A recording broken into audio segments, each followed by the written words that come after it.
अभी तारिक भाई आप डिस्कशन सुन रहे थे, मेरा ख्याल से भट्टी साहब बताने की कोशिश कर रहे थे आप लोगों को, किसी खुशफहमी में ना रहिएगा। जो इमरान खान ने रिजॉल्व दिखाया है, जो इमरान खान खड़ा हो गया, डील नहीं की आप लोगों के लीडर्स की तरह, जेल भुगत रहा है, कॉम्प्रोमाइज़ नहीं कर रहा, तो उसकी पार्टी ने जो कुछ भी बाहर किया, स्याह किया, सफ़ेद किया, कल किया, परसों किया, पार्टी डिस्कंटेंट है, डिवाइडेड है, वॉट एवर। अवाम पाकिस्तान की जो है बकौल भट्टी साहब के, वो आपके साथ नहीं है, ख्वाह पंजाब है या केपी है, वो इमरान के साथ है। तो इस प्रेशर को जेहन में रखते हुए आपको लगता है कि आप पूरे करेंगे ये 5 साल? देखिए, अवाम किसके साथ है इसका फैसला तो आगे चल के होगा, लेकिन ये जो ड्रामे हो रहे हैं, आप समझते हैं कि अवाम इनको एक्सेप्ट करते हैं? और ये जो गरीब के बच्चे जो आप उनको पॉलिटिकल वर्कर कहें, वो वर्दी पहने हुए जवान हों, उनको आप जो मरवा रहे हैं और आपकी अपनी जो हरकतें हैं, और इन सब को आप इतने बड़े फितरों और फसाद कर रहे हैं, और मोटो क्या है कि इमरान खान को रिहा करो जी, इमरान खान को रिहा करो। तो इस इतनी एट लार्ज आप जो है ये तबाही फैला के, फसाद फैला के, तो आप इतने बहादुर हैं। अगर इतने बहादुर हैं तो फिर अदालतों में मुकाबला करें और जेल में बैठे आराम से। इतनी फितना और शर फैलाने की क्या ज़रूरत है कि जिसके नतीजे में कीमती इंसानी जानों का नुकसान हुआ है। तो लिहाजा ये छोड़ें, ये रिलेटिव स्टेटमेंट्स होती हैं। आपने कहा, दोबारा मैं कह रहा हूँ कि आपका पलड़ा भारी हो गया, इनका मार्च ख़त्म हुआ। मैंने कहा नहीं, हमने अपनी ज़िम्मेदारी अदा की है, हमने अपना फ़र्ज़ अदा किया है। हमारी पुलिस ने, हमारी सिविल आर्म्ड फोर्सेस, FC, हमारे इंटेलिजेंस, हमारे रेंजर्स, उन्होंने अपना फ़र्ज़ अदा किया है। गवर्नमेंट ने जान माल के तहफ़्फ़ुज़ को यकीनी बनाना था इस्लामाबाद का, और इस्लामाबाद का जो है वो इसे चोक किया हुआ था, इसको खुलवाना था। तो ये हमारी ज़िम्मेदारी थी जो हमने अदा की है। बाकी होश के नाखून लेने होंगे। ये जो समझते हैं तहरीक इंसाफ कि अब आहिस्ता आहिस्ता लोगों को भी अकल आ रही है, लोगों को भी आहिस्ता आहिस्ता इस्लामाबाद के लोगों ने भी देख लिया है कि तो तारिक भाई आप ये कह रहे हैं कि अगले पूरे 5 साल आप हुकूमत करेंगे, अगले 5 साल इमरान खान जेल में रहेगा और इस तरह मामला चलेगा, अगर मुल्क भी इस तरह आगे चलेगा? मैं बिल्कुल ये नहीं कह रहा कि 5 साल इमरान खान को जेल में रहना चाहिए।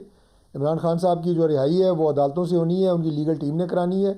हमारी लीडरशिप जब जब गिरफ्तार रही है, जिस तरह के बौंडे मुकदमात में गिरफ्तार रही है, वो सारी की सारी रिहाई हमें अदालतों से मिली है। इमरान खान साहब को भी अदालतों से मिलेगी, मिलती रही है माजी में, नहीं अभी चंद दिन पहले उनकी ज़मानत हुई है तोशाखाना केस में।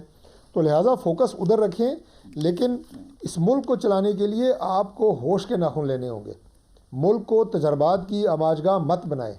और उसके बाद जिस तरह के ये बयानात दे रहे हैं, यानी जहर में बुझे हुए तीर हैं जो ये स्टेट को मारने की कोशिश कर रहे हैं, फेडरेशन को मारने की कोशिश कर रहे हैं कि जी 200 बंदा जनाब हलाक हो गया।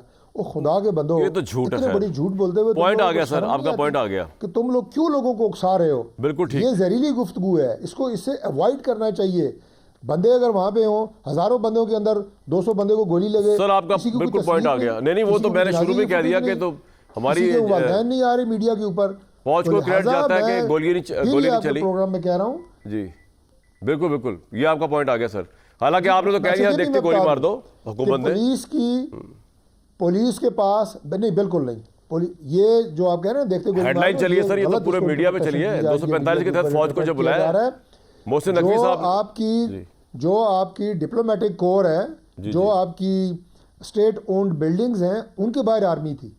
आर्मी डी चौक से आगे नहीं थी, बैक में थी। और जितना डी चौक की बात करो, लेकिन फौज ने फिर भी गोली नहीं चलाई जब कंटेनर पर चढ़ भी गए थे लोग। बहरहाल ये तो मैं अप्रिशिएट कर रहा हूँ, आगे चलते हैं उस पर सर, मैं उसको अप्रिशिएट कर रहा हूँ, वो बड़ी अच्छी बात है नहीं चलाई।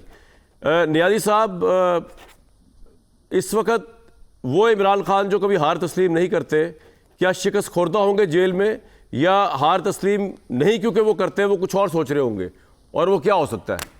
What options left for him now? मेरा ख्याल है कि इमरान खान साहब की जो बहुत बड़ी सिफ्त है वो ये है कि वो और ये सिफ्त उसको जाहिर है कि उसको अपने प्रोफेशन ने दिया, जब वो क्रिकेट खेलता था, जो बड़ी लड़ाई के अंदर एक मजबूत एहसाब का आदमी है और एक स्ट्रॉन्ग जो है उसका एक दिमाग जो जिसको कहना चाहिए कि बड़ी एक सोच उसकी जो है उसके अंदर एक बड़ी तो क्या चल रहा होगा इस वक्त दिमाग में है। और अच्छा वो होगा क्या कि पहले वो लोगों के लिए एक नैरेटिव बनाएगा जो अच्छा। मतलब मुनासिब है, क्योंकि उसे ये पता है कि आज उसका एक लम्हे पता चल जाता है, और हमेशा से उसका 50 साल का तजर्बा है। जब वो खेल के मैदान में भी था, तो उसका स्पोर्टर इस वक्त उसकी परफॉर्मेंस से डिमोरलाइज्ड है। वो उसके ऊपर इसको एक नेचुरल नैक है, और से उसको हॉर्न की हुई सलाहियत को, और जब देखेगा तो उसको लिए वो फिर एक चीज़ निकालता है, और वो उनको मैसेज देगा कि इससे हमने ये चीज़ें पॉजिटिव ली हैं।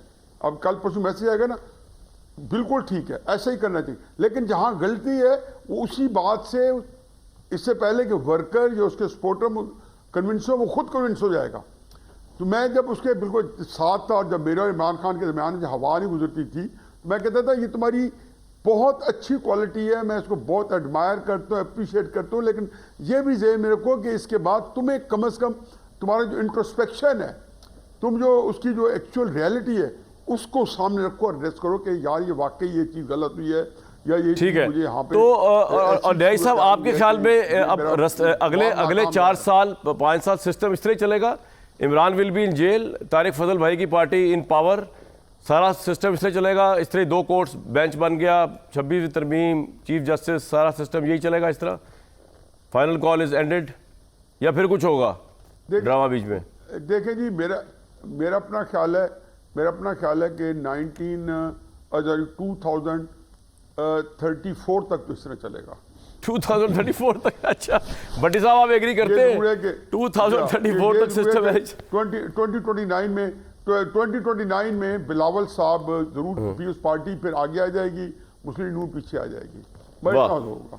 वाह, भट्टी साहब वुड यू एग्री? बिलावल साहब को तैयार किया जा रहा है पाकिस्तान का नेक्स्ट वज़ीर आज़म। बिलावल साहब तैयार हैं जी, उनको क्या